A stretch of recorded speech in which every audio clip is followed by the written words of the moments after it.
My name is Ed Hugill, and I'm president of Commercial Fire. Commercial Fire is a nationwide provider of fire life safety for multi-site customers. I've had the privilege and opportunity to be in this industry for 23 years.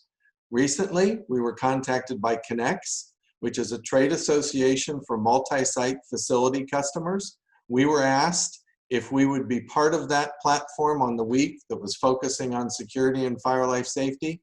And I was very excited for that opportunity to talk to their membership about what they're currently going through and what they need to do differently.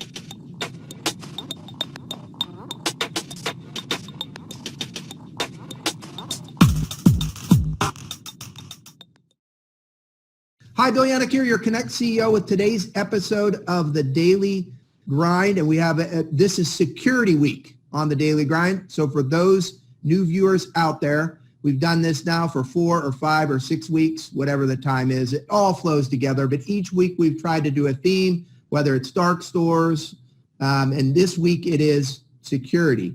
And we have a security expert from Commercial Fire. We have Ed Hugill with us today. Hi, Ed. Welcome to the Daily Grind.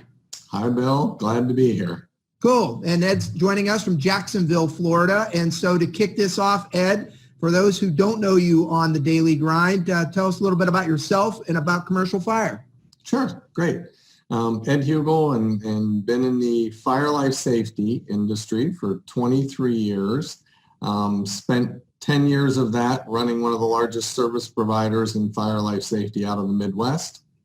13 years ago, joined Commercial Fire, which was moving over to the national account side of it, which is when I really had the opportunity to start working with Prism and later with the Connex side. Commercial Fire was started in 1988. It started as a kitchen exhaust cleaning company, so primarily dealing with restaurants. It was the first nationwide company to do kitchen exhaust cleaning, and that was the first 10 years of the company. In 1998, we moved into fire life safety and eventually developed the nationwide program for fire life safety, and we participate in all areas of fire life safety. So sprinkler, fire alarm, backflow, extinguishers, kitchen suppression systems, E-lights, everything that's involved in fire life safety. All right, good deal. Well, as we've gone through this pandemic and the shutdowns and all this stuff, we've heard essential versus non-essential services and employees. And as we might expect, fire, life, and safety was considered essential from the get-go. How does that impact what Commercial Fire does with its clients? Sure, great question. I think everybody in watching all the news has heard the terms essential and critical, and that's defined the different business types. We're a little bit different in fire life safety, and so I wanted to just kind of tell you why we're essential and all pieces of fire life safety are. Yeah. There's 3 things that are involved in our business. Number one, it's the right thing to do. In other words, fire life safety is important to protect the property, the locations that you're in, the employees that work there, and the customers that come in to make sure it's a safe environment to shop. Number 2, it's required by insurance. We are not a discretionary trade. We are required, and the insurance companies require the properties to have the proper fire life safety.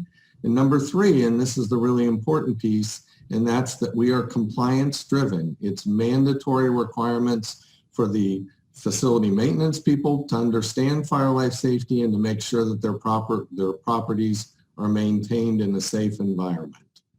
When we go and talk about essential services, critical when this first came out, which is almost 2 months ago now, NFPA, which is the governing association for nationwide fire life safety. It's National Fire Protection Association.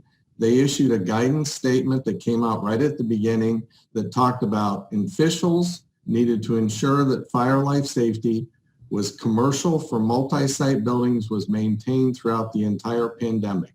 So that set the tone immediately.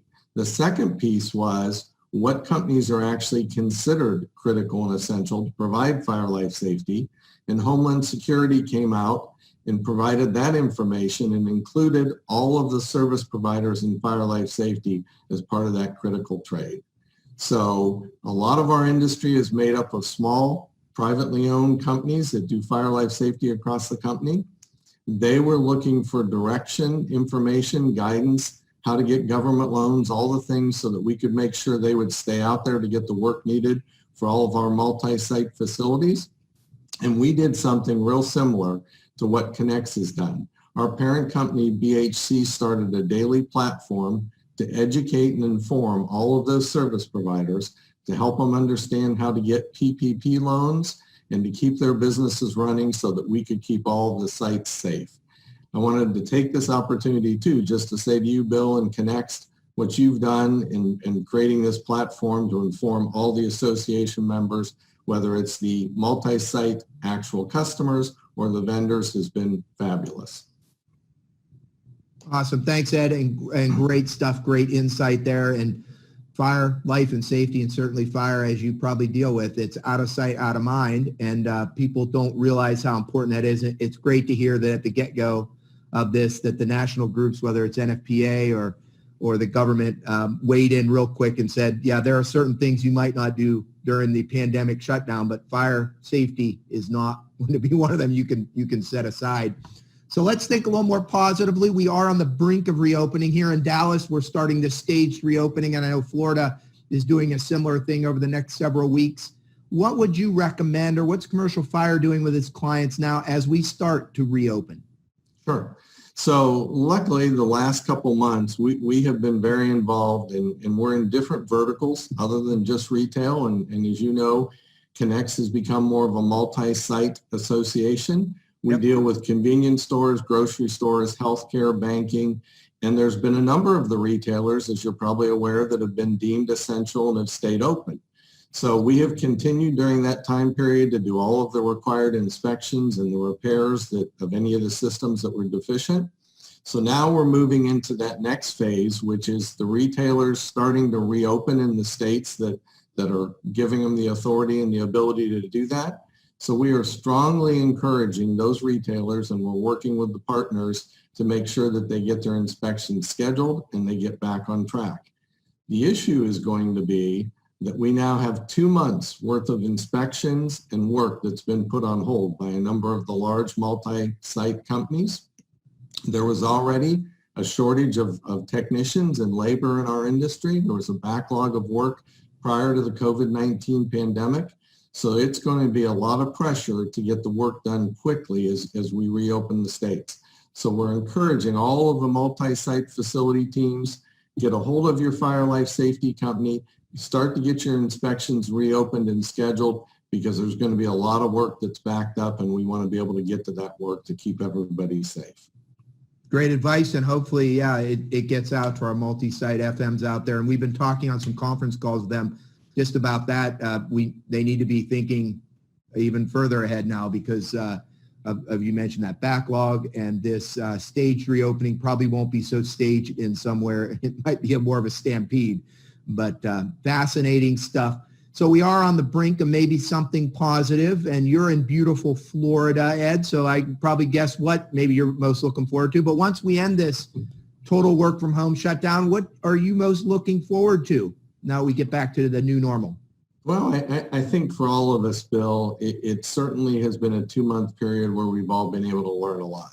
Mm-hmm. And, you know, like many of the other companies, we had to do a deployment of employees to work from home, and we've never gone through anything like that. We've dealt with hurricanes, and we've repositioned and deployed for 2 or 3 days, but never for a time period like this. So we're looking forward to some of the lessons that we learned and being able to help us become a better company because of that. But the real thing is to be able to partner with our longtime customers. And there are going to have to be a lot of best practices created. A lot of the retailers and a lot of the multi-site customers are going to physically have to change their facilities to fit the new guidelines. And that's going to also affect some of their fire life safety coverage as far as sprinklers and sprinkler heads and those type of things. So we want to partner with them and make sure when they open back up, they're safe.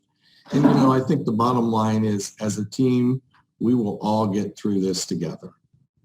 Great words of wisdom. And as we've seen on the news, we have great confidence, I think, in our medical community that they're really ramping up too. But I think and I'm a little biased with our multi-site community and companies like Commercial Fire, I think we're a lot of the problems that might be on the horizon. We're just going to take them head on and get through this. And hopefully in the not too distant future, Ed, we get to see you at a Connex event in person, and we're certainly going to have virtual ones throughout the year. And thanks again for joining us today on the Daily Grind. And for our viewers out there, we're here every day, 1 Central, same link, same time. It's a Daily Grind, and have a great day.